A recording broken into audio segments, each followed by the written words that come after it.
everyone, and welcome back to another episode of Get Real with Jack and Cindy. I'm Cindy Morrison. And I'm Jack Wallace. Glad you're here. And we have a very special guest, our final, I guess you won't be the final owner, but the final one on our podcast who's come on to talk to us.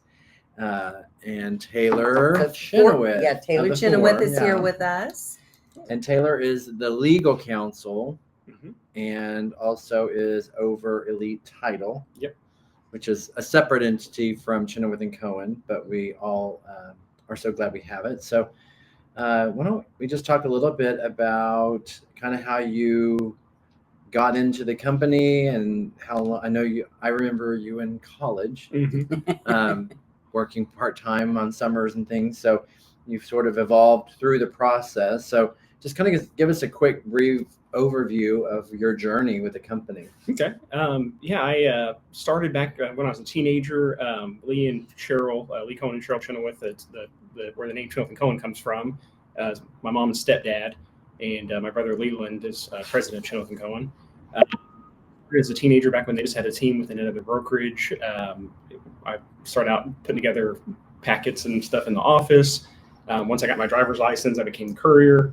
And then when they started, you graduated up to right, yeah, nice. And then when they started Chinowth Cohen, I primarily worked in the accounting department, just kind of helping out with clerical stuff. I went off to OU and got a finance degree, and they were sooner. Yep.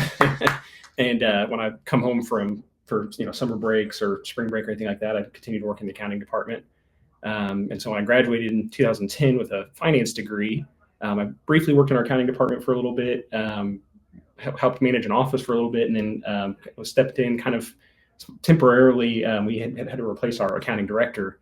And so Lee Cohen had asked me to just kind of cover that accounting director role for a few weeks because God bless you. I remember that. That sounds awful to me. Yeah, me too. Yep. And that few weeks ended up being about 3 years that I was accounting director. Oh, wow. And so I stayed over that department for a while, and then went from that back into managing offices. What a good lesson, though, to have to answer to Lee Cohen about money all the time. Wow. Yep. And so I went to manage our Bartlesville office for a little bit, and then Owasso, and then Bixby. And that's when I started working with Elite Title, because we were, at the time, they shared an office with the Chinowth Cohen Bixby office. Oh, that's right. I forgot that. Yeah. And then that was kind of my excuse. I'd always been interested in going to law school. I'd been out of undergrad for several years by then, but that kind of ended up being my excuse to go back to law school. And so I continued working, but went part-time to TU for law. And but the plan was to kind of be a backup for our title attorney when they got overwhelmed or something. Once I graduated and all the realtors heard, oh, we got another attorney on staff. They ended up kind of pulling me more into the Chinowth Cohen side. Help! Help! Don't let us get sued. Yeah. So I spend a lot of my time now helping with contracts and legal issues and that sort of thing. Well, I love it that we can pick up the phone and talk with you, because I mean, I might or might not have called many times, but it's just nice to know there's an attorney on the other side that can give me great, solid real estate advice, because you know all about real estate and the law. And working on the title side, you know all about title. I mean, that's a whole other thing. People that are in real estate law, it's different. I mean, it's like you would think it would all be the same, but title is its own thing. I mean, it has a lot of correlation and it goes back and forth, but Oklahoma has a completely different set of rules than Texas, Arkansas. I mean, so knowing specifically what we're dealing with is really important. I think that's the other thing too. A lot of times, like with national companies where everything is national, it's blanket information, where here we're very specific to the state. So that's really awesome. So, well, that's quite a journey of education and working the whole time. Yep. Yeah. I remember that the law school, and you were still working the full time. So yeah. Good for you. Going to law school in your spare time. Right? Yeah, exactly. Yeah. Just and having children and a wife and a life. Yeah. Yep. Yeah, it was a busy few years there, and I think. But you were raised by a realtor, so you understood exactly hard work and 24/7. Yeah, raised by wolves. All of us are on there. Yeah. Absolutely. Pack mentality. So we've talked a lot on this podcast about the NAR settlement. What kinds of things are you seeing change? Are there hiccups? What do you think? A lot of it up to this point has just been kind of an evolution, or as people have gotten used to the new system in the past. The biggest change being that in the past, the Cooperating Brokerage Commission was in MLS and was essentially guaranteed by being in MLS. So there never really was a part of the negotiation or the contract itself dealing with the buy-side commission. Since that's no longer in MLS, it's a negotiable point. It's something we're seeing and recommending it being written into the contracts itself. No, just so we're clear, it was always negotiable, right? But now it's a required negotiation. Yeah, it's It's basically not. There can be no assumption. right. Instead of it being negotiated ahead of time between the listing agent and the seller, So it's more the timing of when the negotiation happens. Got it. Okay, perfect. Yeah. And to kind of walk you through the process, the listing agent would say, okay, they would decide with the seller 5%, 6%, 7%, whatever the percentage is. And basically, when the buyer broker brought in a buyer, and it closed, the commissions would all go to the listing brokerage, and then the listing brokerage would split out and pay the buying brokerage what their commission is. Theory. In theory. But in reality, the title companies were splitting them between the two most of the time. Yeah. Functionally. So it didn't look that way, but that was how things were actually legally done. Was they negotiated the full commission and then split it. And it was also sort of an interesting thing because you never knew whether they were splitting it 50-50 or if you were getting 2 and they were taking 4. I mean, in some ways there was less transparency between brokers than there is now in some ways, because it's all on the table of what you're going to get. And we've talked about that. We thought the transparency would go the other way, where everybody's commissions, both the buying agent and the selling agent, or buying brokerage and selling brokerage, would be listed on MLS. But now it's all gone. Well, and tell me, Lawyer Chinowth, so where did that come from that we put those commissions on the MLS? Yeah, so that back decades ago in real estate, we used to have what they called sub-agency, where basically both agents were working for the seller. And so it kind of over time evolved where really buyers got a lot of risk in this transaction and they need their own representation. And so for years they had what was called a transaction broker and a single party broker, where if you're how I started, it was that way. Yep. And it basically it was transaction brokers, kind of essentially what we see now, where both realtors are really just working for the transaction itself. They're working to make sure the deal comes together and gets to closing and everything. Whereas single party was like you're representing this one side of it and you have no real duty to the other side. That went away, and we kind of went to just the transaction broker Here in Oklahoma. In Oklahoma, yes, specifically in Oklahoma.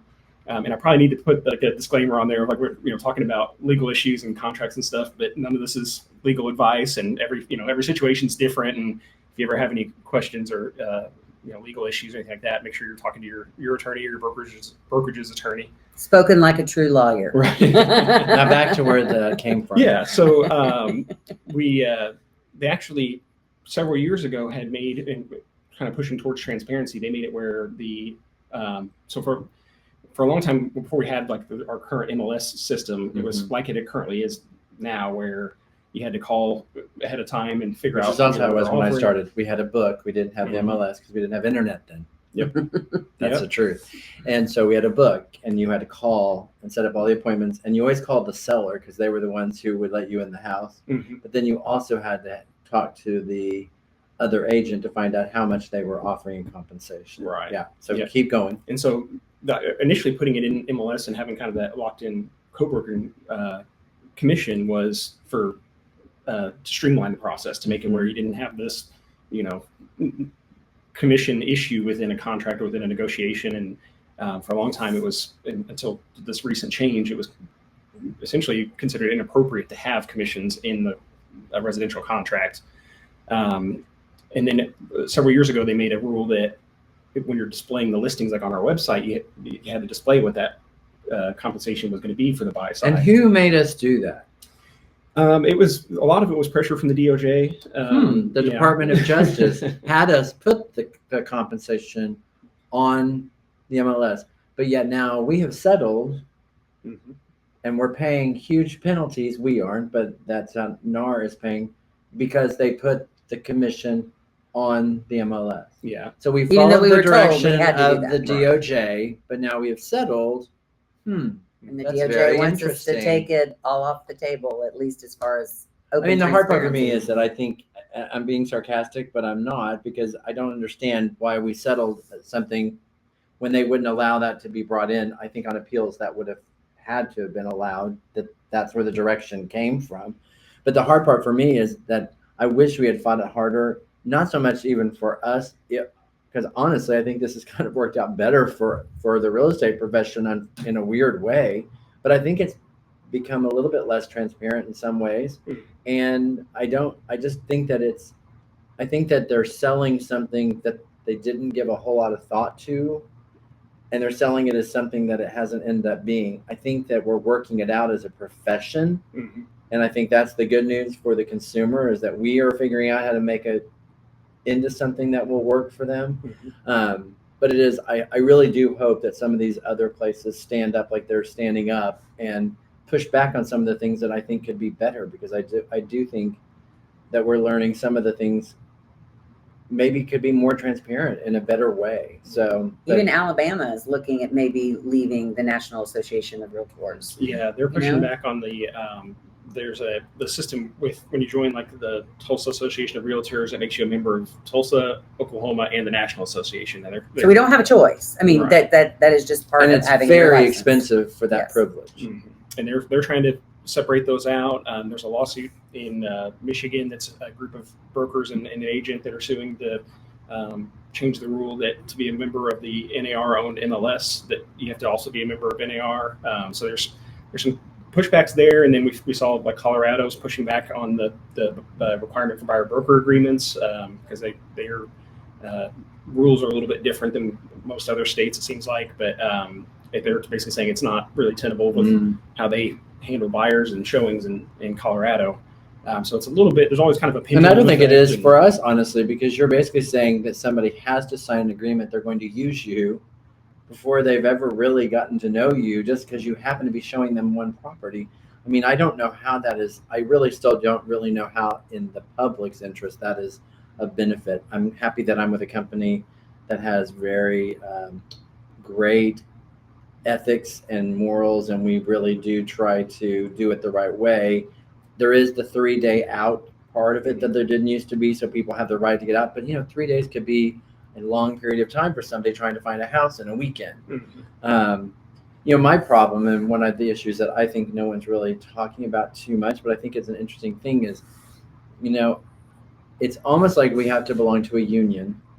I mean, because NAR, we're paying those dues every year, which are high dues, for the privilege of being in the association, which sounds a little bit like belonging to an association or a union.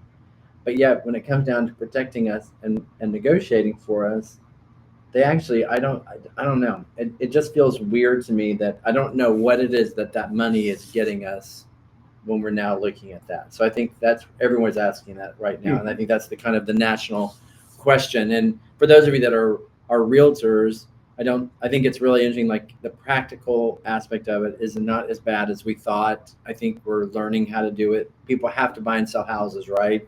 So the public is actually sort of amazing me too, because they're like, okay, what do I need to sign? I've been reading about that. I mean, they're annoyed by it, but they also assign it, and then they'll ask a couple of questions and you give them the highlight. But I mean, they seem to be pretty okay with it.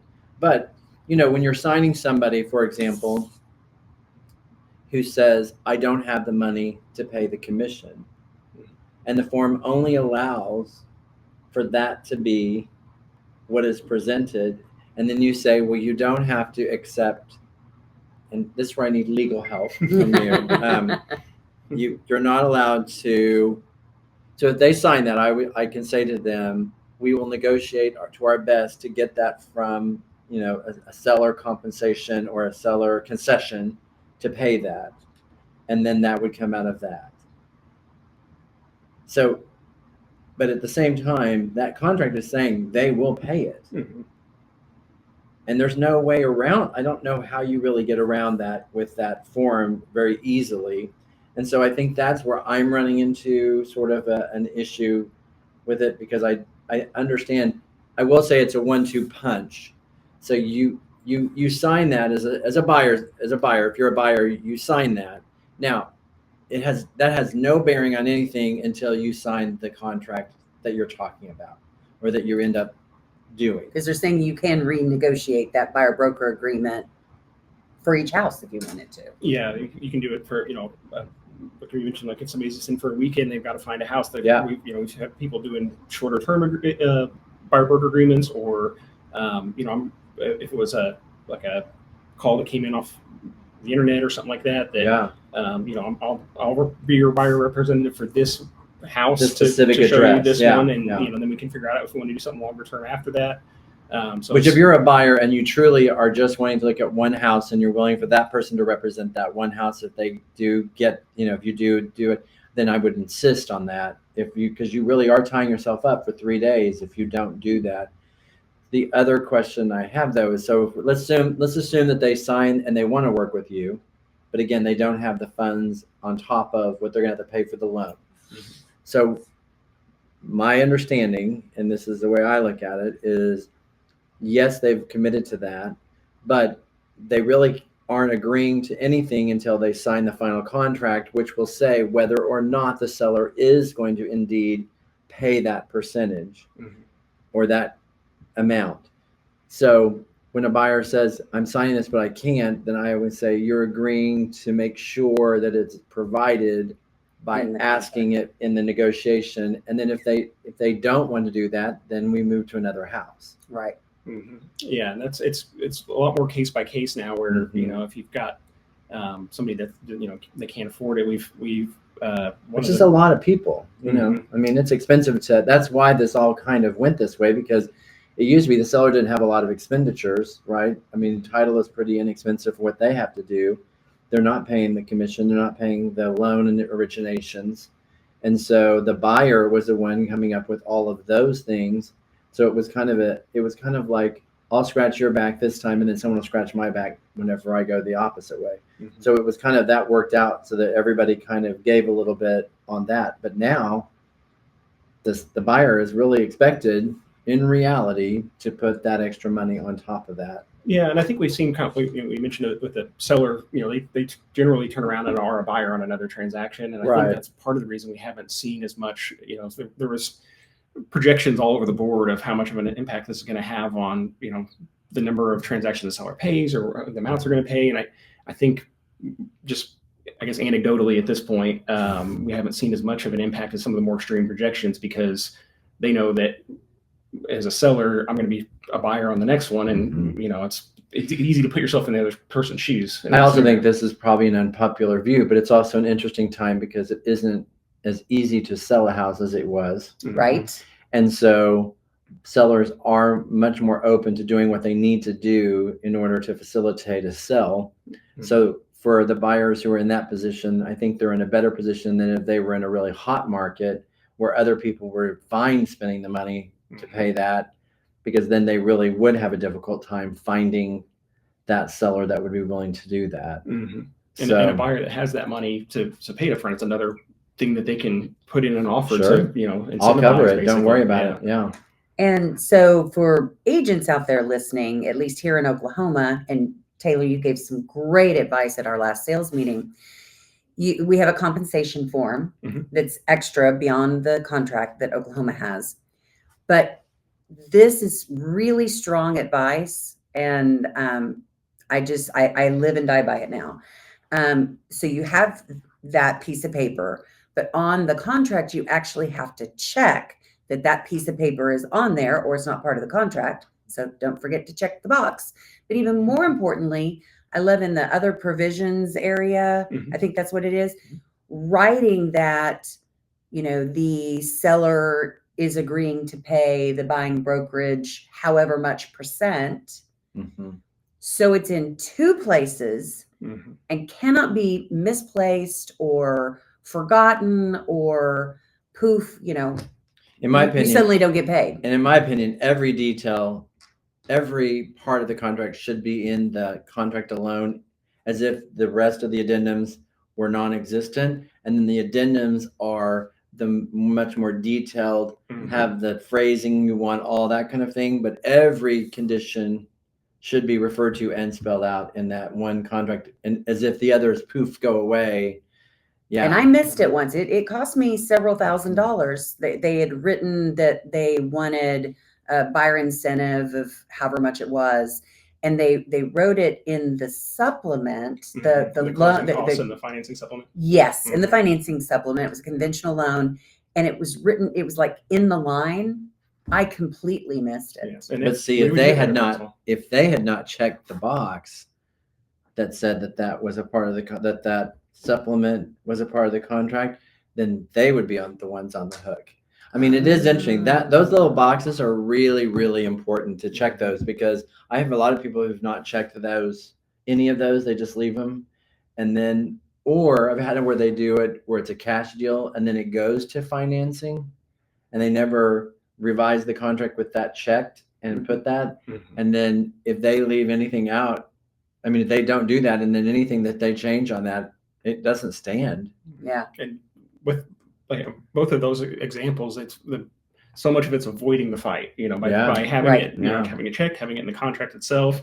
It's more avoiding the issue when you get down to closing and, the day before, and, oh no, didn't see this, or now how are we going to work through this? It's, you've already worked through all your repairs and everything like that. It's just one less. And let's be honest, most people now look at the contracts on their phone, and it is so easy to miss stuff if you don't. So really, like I always say, let me get to my computer before I get back to you, because I want to really make sure that I've got every detail, because if I look at it on my phone, that's so, especially with my old eyes. I mean, you really can, and then you start scrolling and making it bigger, and it's like, it gets even more confusing. But no, I think it's a huge deal. That top section of the contract saying, check those boxes. And then you, and just so you know, you should not check and then write cash, because cash isn't really it's not an attachment. So that's hard, because we used to do that forever, but don't do that, because you're really it's saying that there's some kind of an addendum that doesn't exist. So Interesting. Okay. Yeah, I mean, I think you Learn could check something that new and every say day. proof of funds or cash transaction attached proof of funds or something. I mean, you could do that if you wanted to have some kind of a notice that it was a cash deal, and what was the proof of that. But I heard Jared James say the other day that between listing the house and closing, we have 181 things that we. And so when you look at selling your house on your own, or not using a real estate agent, or using an agent who doesn't have direct access to an attorney, there's a lot of steps that if one is wrong, you just, I just love that we can call you on things, because it is a lot. what always makes me think about that too, anecdotally, is that every time I talk to other realtors who've been in it like as long as I have, which is like since Methuselah, is that whenever they say, and I always say the same thing, every single deal I learned something. But if I'm learning something on every single deal after all these years, then if you, Joe Public, is you're the ones out there doing it, there's going to be something that's going to come up that's going to be out of the box. Pretty easy. I mean, that's pretty typical. Or there's going to be something that happens that should come out of the box and you should be paying attention to, but you're not going to even know to look for it, and you could close the deal and not. So that whole having legal help is really important, but also what we do, and just having done it for so many years and following a standard procedure, and like even the dates and times, it's so easy to get caught up in there. Everyone's on the same page. We don't have to worry about staying on the dates and the times. You have to stay on the dates and the times. Yes. Or amend the dates and the times, because you can all be very good friends, and then somebody wants out, and they'll take the out if they can get it. And they deserve it because you didn't follow the contract. So that's the one thing I think is really important. What are some other things as a legal person in real estate that you see common mistakes that people make that could be easily avoided?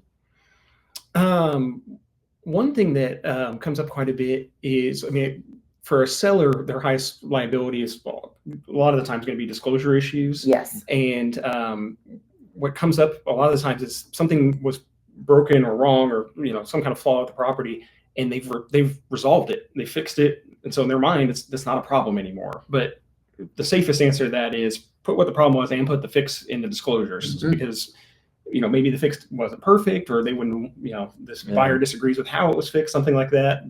But protecting themselves by filling out that disclosure as completely as possible and putting those things in, even if they're resolved. I think. But what would you say? Like, how do you? Because if you live in, I've lived in my house for many years. So, and I know you have Since too. Methuselah? Yeah, not quite. Yeah, but yeah, I've been in mine 26 years. I haven't been that long, but I've been in quite a while. But the thing is, like, over time, you have things go and you fix them.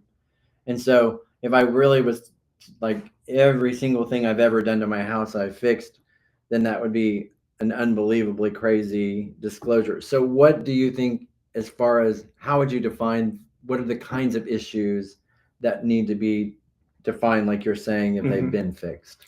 My short answer to that usually is if you're wondering whether or not you should put it in the disclosure, you should be putting it in the disclosure. Okay. If it's in any way kind of a question, because ultimately if it's in the disclosure, it helps protect the seller from a buyer coming back later and saying, I didn't know this about the property. And so the more the better, the more complete. And if there's any question of whether or not this is something that should be disclosed, it's usually a sign you should be disclosing it. Yeah, I've had some people that have been so meticulous though that I think that their disclosure scared people, and actually the disclosure was showing how well they've maintained it. So it became my job really to say, and I just want to give you some.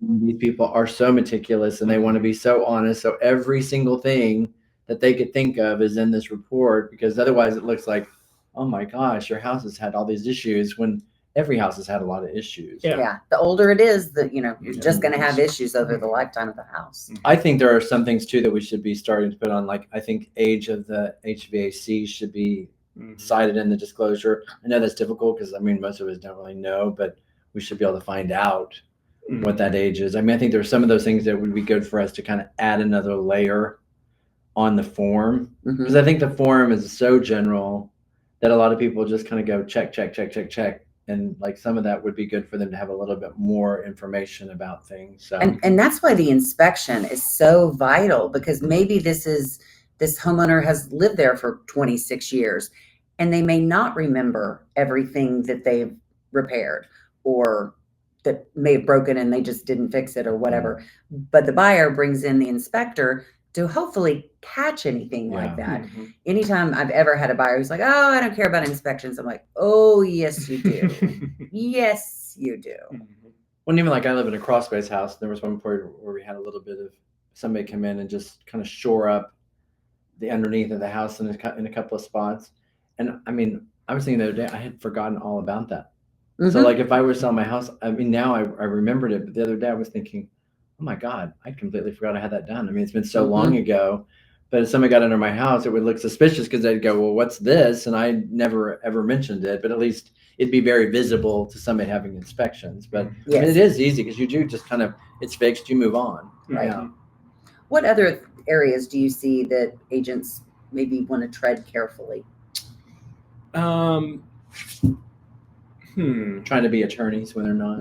yeah, drafting, adding or amending the contracts. I think that can be pretty tricky. Getting outside of like our licensure as far as what is part of a real estate transaction. We get a lot We're of not questions. Furniture salespeople. Right. We don't sell businesses. Yep, that's we what sell real on estate. the commercial side a lot with, they want to sell the building and the business, and so we kind of have to separate those things out because we have we have license and insurance for real estate. So. Right. So if I take our standard copyrighted contract and I cross through one line of the writing that's in the contract, not cross through one of the fill-ins to change the negotiation, but I actually change something that's part of the contract, then that whole contract no longer, you can't count that contract as like a copyrighted standard, right? Because you've altered one thing, so it's kind of like the whole thing is a little bit questionable. That'd be the kind of thing I recommend having an attorney look at, because it's the implications of with like the new commission form and really almost any form that if the state puts it out, it's got what the state wants in it, and it kind of Yeah. helps protect, I think, as realtors, that we use their standard form. And anytime you start modifying that or changing it, I think it's potential liability for a realtor that, if there's some kind of unexpected impact from what they changed. That Well, and there's Well- usually a story. Like I've had clients go, well, that's really redundant, or isn't that obvious? And I'm like, I bet you there's a really good story behind that one. But it's even like when people will cross out, like they'll cross out the inspection, that they don't have the right to inspection or something like that. But then they don't take out the TRR process, or that it's like, well, it's if then next, right? So you can't take that chunk out, or if you take that chunk out, then none of that counts. But does it? Because it's still in there. Mm-hmm. Yeah, it gets contradictory. So are we saying we can do a TRR because you left that there, assuming that if I cross this out, that wouldn't matter anymore? I mean, I've had that happen a few times over the years, where a realtor will hand me something, and then you start reading it, and they've just crossed out lines and lines and lines of the contract, which I'm sure was there potentially a lawyer on the other side doing that. But at that point, like what I've said too, whenever that's come up, if the other side has a lawyer, seller, or buyer, and they're doing that, then I always say my people need to get their own representation. Mm-hmm. Like, he's representing himself. He is not representing them. Right. And he is rewriting the contract. Mm-hmm. Whether you're rewriting it by crossing it out, or you're rewriting it by writing something in addition, you are rewriting the contract. Mm-hmm. So, and for those of us that have been trained to understand a contract, that we're, again, I'm not a lawyer. Mm-hmm. So if you start crossing things out, I can't say with certainty that voids the next section. I have watched all of the Law and Orders, but I've learned that does not make me an attorney. Right. Right. We're not going to take the PERT down. Yeah, exactly. And along those lines, for the additional provisions when you're writing things into a contract, I really encourage people to be familiar with the standard clauses that OREC has, because a lot of those things that we write in regularly are covered in those, and it's another point of like, I just used exactly what OREC said was the right thing to put in here, and there's quite a few scenarios. And there's covered by every those. scenario really that's in there. Mhm. Yeah. Well, and even, and again, I didn't know this till I went through it, and you walked me through it. We had a $1 million listing that the buyer was waiting on some property in California to sell. So he was leasing it until that could close. So we had to put the contract stuff in the lease, because you can't have a lease and a buying contract going on the same house at the same time. And I thought that was so interesting. I was like, I would have never thought of that. Mm-hmm. Yeah, and that's one that's, I think, has evolved or changed a little bit over the years. But I think the current, as you said, just doing the lease and putting kind of the option to purchase in the lease came out of there was a lawsuit where. Well, of course there was. Yeah, there was always a lawsuit, but because there was a contract, they somewhat contradicted each other, and it gave the tenant an equitable interest in the property. And so when they had a problem on the lease, they weren't really able to treat it like they normally would, because they had this other contract in the background. So. Yeah, that's something I'd never thought of. How have things changed legally? So many homeowners have cameras, not just outside, but inside their homes. How has that changed things for agents, do you think? I mean, I tell them not to talk till we get it back in the car. Yeah, and They're just hard. I mean, I really hate that, because you are looking at a house. You should have the freedom to go, I really hate their drapes, or this, because you're trying to just communicate with each other in the moment. But it's like, but as the agent, different story. Yeah, and I think there's a little bit of a liability thing there, but it also can potentially put the buyer in a disadvantage in negotiation. If you say, oh, I really love this thing on the house, then now the seller knows, well, that's the linchpin thing that I can, maybe I can wiggle somewhere else, because I'm going to give them that one thing they really want. And so like you said, talking outside the house, or when you get back in the car or something like that. Oh, wait. Don't talk outside the house, because here's the problem. Yeah. Ring doorbell. Everybody thinks I'm outside. I'm on the front. I'm like, everybody starts giving me their negotiation on the front porch. I'm like, gosh, that is the Ring doorbell. Like, I don't have any kind of camera or recording device in my house. I've got a Ring doorbell. Mm-hmm. I mean, everybody now has a Ring doorbell or a recording doorbell. So that's the worst place. Everyone thinks, they just don't think, and I understand that, but they're like, I've had sellers call me before and go, they're going to offer this, but they're willing to take that. I'm like, oh my God, you should know that. We had it's been years ago, but we had a listing that prior to like Ring doorbells and everything being so popular, that they had cameras inside the house, and the listing agent eventually had to reach out to the seller and say, totally fine to have your cameras on, it's your house, do what you want. But if you could please stop following people around the room. Oh my gosh. Like luring Oh, them. that's so It icky. was spooking all the buyers because they just had this little camera chasing them, not chasing, but Following around him. the room. It's like the painting with the eyes Yeah. that move. You know, I had a camera when they first came out in my living room, and it was more just because I have little dogs, so the glass break didn't work. So I just had it sort of looking at the back door, kind of, and there were 2 chairs across where you could sit and watch TV.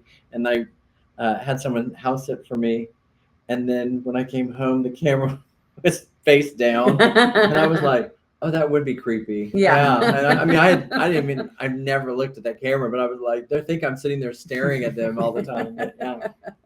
It's So you creepy. missed the party, the rager that they Yeah, had, right? yeah. I hope so. My dogs would have enjoyed it. So any other things that you've seen in the real estate industry, just kind of good housekeeping? Another one that's a common issue that comes up and leads to mediation or becomes a problem during the transaction is just kind of the general question of what's supposed to stay with the house and what's not staying with the house. Oh yeah. And the most common one, we've had a ton of different examples. The most common one is like any kind of window treatments. It's like the drapes are almost always well, they're not technically attached. They're on a rod that's just sitting on it. And they match my bedspread. Right. So everyone should assume that because they match my bedspread, I'm taking it. Right. Yeah. I've so had that several list now includes- with buyers that we've walked in to do our final walkthrough the night before, and we're like, oh my gosh, where are the curtains? Mhm. So I always tell them, before we go down this road, let's go back and look at the pictures and see if this is something that you want, and then let's go for it. And literally my first time home buyer looked at him, she was like, nope, don't want them, Yeah. So I even had a seller back a while. I had to convince her that she needed to leave her gas logs. No, they stay with the house. It does get confusing though, because like you bought the gas logs after you were there, and it's like, I mean, the thing that I always think is like the TVs on the wall that used to, they were so expensive, and everybody always took the TV, but then do you leave them out? Do you repair the wall? Now most people just leave the TVs in. I mean, not really, but I mean, a lot of the times they do because they're fairly expensive or inexpensive to get new ones. Mhm. But then a lot of times people are like, I didn't want that TV. Yeah. I have a great TV. I want my own, or I want to buy one. So, it's sometimes even what people leave that they're really not supposed to leave. Mhm. So I think some of the TV thing, I think we don't talk about it enough. I think we should be more specific about what we want to be left, what we don't on the TVs. And then also what can they do? Can they leave the mounting brackets? And if you leave the brackets, take the one off the back of the TV, because without the ones on the back of the TV, the mounting brackets are pointless. Oh yeah, They good don't point. work. Mhm. So people always take the TV off and just walk away, and then it's like, well, you need the second part. Yeah. So Connect to now. yeah. So I think that's a really big one. And then the other thing too that a lot of people try to do is sell furniture as a part of the contract, and you can't do that if you're financing. Mm-hmm. Now, if it's cash, it's a little different, right? Because I mean, basically, you can do whatever you want with cash because there's not another party. Yeah. Is it a good idea? No. Yeah. I mean, you still do a chattel agreement, and then have some compensation for the stuff. But I think that's a big one that people kind of think, oh, I'm going to just sell my furniture with the house, and that'll make it even better. And then, well, the bank doesn't agree with that because the bank is lending on the house. The appraisal is based on the value of the house, not the sofa. And one time that's sticky, at least I've seen, are vacation homes. So you go around Broken Bow, you go to a lake. Yeah. People Or generally, people selling Airbnbs that have been furnished now. yes. So you have this lake house that the seller doesn't want the furniture, it stays with it, but it doesn't give any more value to the house. Mm-hmm. So do you write that in a supplement, I guess? Yeah. It's going to depend on if you're close on like the appraisal, a price. If it's something where we're not going to appraise if we factor this just into the price of the property, or you mentioned like an issue with the lender, and that's where we usually have like a chattel agreement or a bill of sale, something like that. That's kind of handled separately at closing. And you have to do some form of compensation for those, like there has to be. It can be minimal, but it needs to be some compensation because otherwise it's a wink, wink addendum. right? So you that's a really tricky one. I think people kind of misuse that quite a bit and don't think that they're doing anything wrong. Mm-hmm. But then when the bank sees it, it can really cause underwriting to go into a tizzy. So better just not to put it in the contract and do it as a separate thing. Plus, it's so hard because people go, oh, we were so clear what we wanted. Mm-hmm. I mean, if you're going to do that, I would suggest pictures and inventory. Like make sure like this is going. I mean, I think that was one of the best things I ever did with a client who did sell a lot of her furniture, but she did pictures of everything she would sell.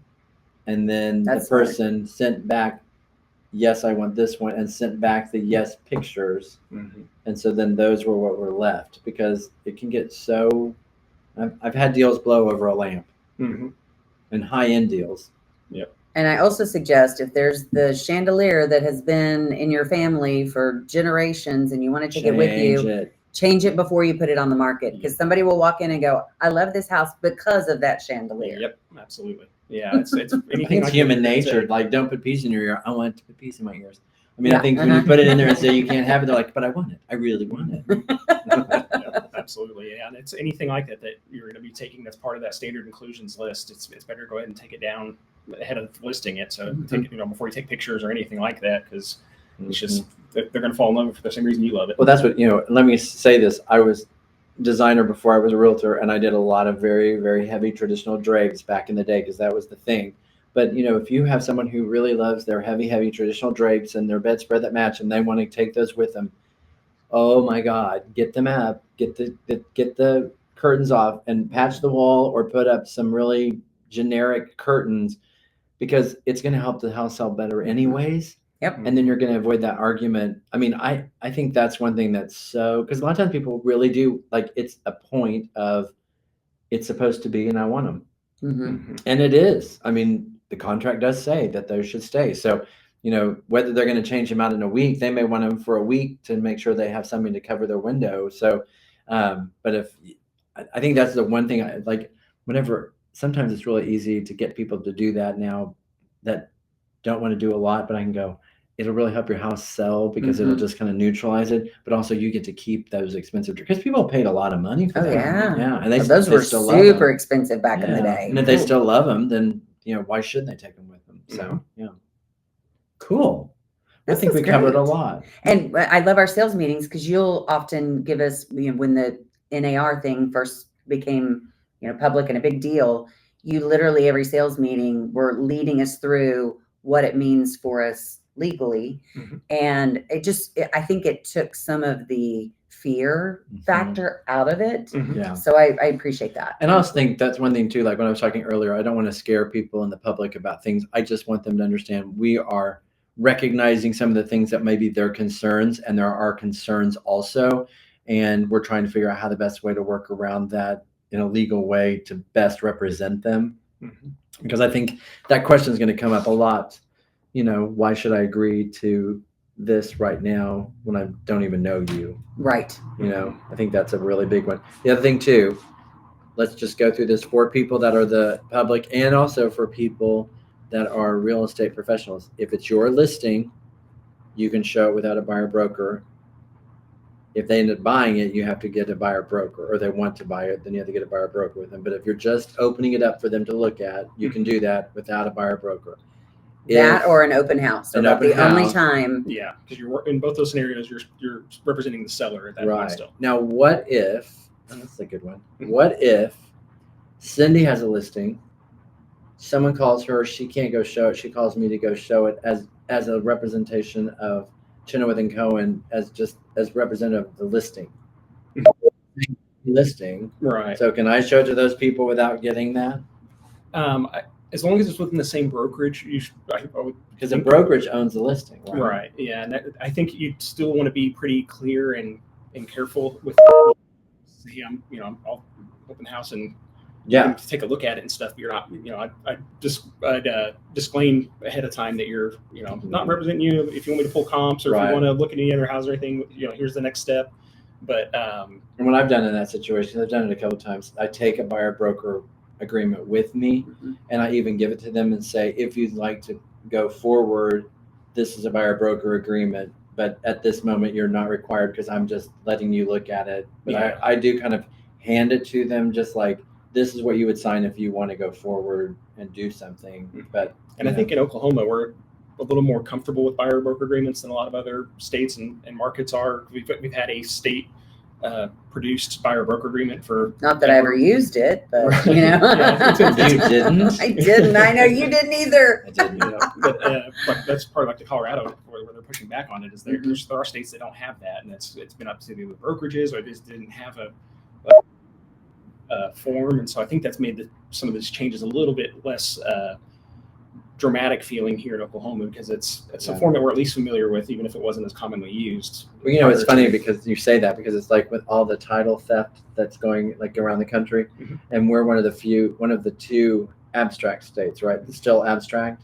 So for a long time it was Oklahoma and Iowa, and I think for a while Part of Iowa like one was like, state was like half that was, and half. yeah, Iowa Okay. was like almost county by county or something. I've recently heard that I'm not sure if that's even the case in Iowa anymore. We may be actually the only abstract state. But what's interesting about that is it's kind of really worked in our favor, because it is very difficult to steal a house that way whenever everything has to go through that book and then be recorded. I mean, you can't do everything online the way you can in other states. So it's kind of protected Oklahomans in a weird way. I mean, I know that wasn't why it was still an abstract state, it was the lobby, but it has sort of ended up being kind of a cool thing for Oklahoma, because you have a process that you really can't get by with just going and doing a lot of online stuff. So, and I think in Oklahoma, we have, because of the state's history, there's like when a tribal member owned a piece of land, when they were conveying it in the past, they had to go through a specific process, and that comes up, periodically. Still have, oh, interesting. So that's why it kind of has to stay that way. That actually behind makes sense, because we would have different. Because a lot of states, they go back like 30 years or something like that. We go back to statehood, and Which is also interesting, because we have people living here for a long time, and then we said, oh, come on, just whatever you grab is yours. Well, what about the people that, I mean, like, it is, we've had a lot of conflict over the years and had to resolve all that. So the abstract is really important, and that can still to this day come up from a long time ago. So yeah, Interesting stuff. I really appreciate you being here. Yeah, this was Thanks for having great. me. And as we get more down the line with NAR, I'm sure we'll be having you back, because I think things are gonna change a little bit and settle in. But It hasn't changed. It hasn't been as bad as I was anticipating. Yeah, It's been pretty smooth.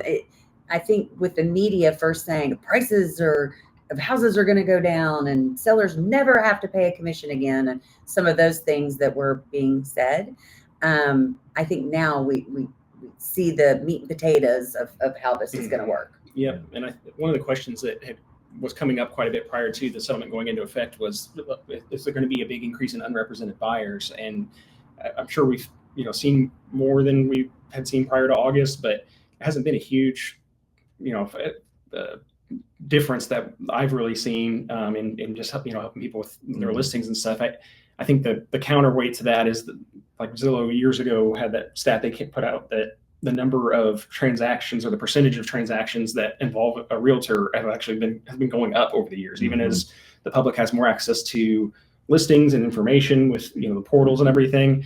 At the same time, the contract went from 1 page to 8 pages, and in other states it's double digits, and the transactions themselves have gotten so much more complicated over the years that even as the access to the information has gotten out there to the public, they're still relying on people that do this every day instead of once every 7 or 8 years. You want to hear what my theory is on that?